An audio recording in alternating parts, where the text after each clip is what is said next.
In today's video, I'm going to teach you how to use the end frame feature in Kling AI. This feature lets you guide how your video wraps up by locking in the final image, which is perfect for landing on a logo, a product shot, or a specific scene you want viewers to remember.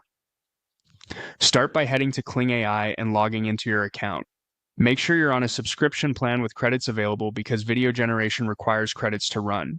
If you're unsure, glance at your balance before you begin so you don't get interrupted mid-creation. From the main workspace, click Generate to open the creation tools, then choose Video Generation. This ensures you're working in the video workflow where start and end frames are supported.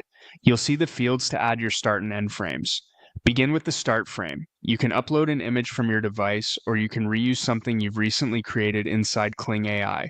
To reuse a previous image, click History, browse your recent generations, select the image you want to start from, and click Confirm. A quick tip here, pick a clear, well-composed image and try to keep your aspect ratio consistent with your intended video output. That helps the model interpolate motion more smoothly. Now, set the end frame. This step is optional, but it's the star of today's tutorial. You can upload an image or, again, open history to choose an image you already generated. Click the one you want as your final shot and hit confirm. When you include an end frame, Kling AI will guide the last moments of your video to match that image, giving you a controlled, intentional ending. Next, type your prompt. Be descriptive and practical. Mention what should happen between the start and the end, the subject, the style or mood, and any camera motion you want.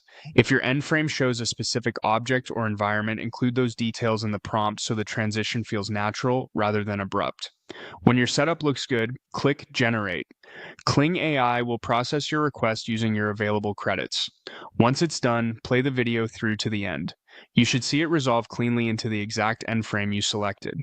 If the finish feels off, refine your prompt for clarity or try a crisper, better lit end image that matches your start frame's composition and aspect ratio.